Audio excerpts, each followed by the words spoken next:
สวัสดีค่ะ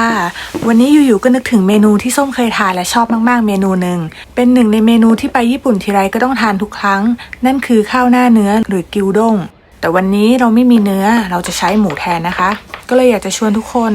ทำไปพร้อมกันค่ะ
ขอบคุณทุกคนนะคะที่ดูมาจนถึงตอนนี้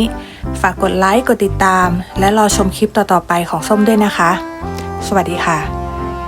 อาริกาโตเนะมาตาเนะ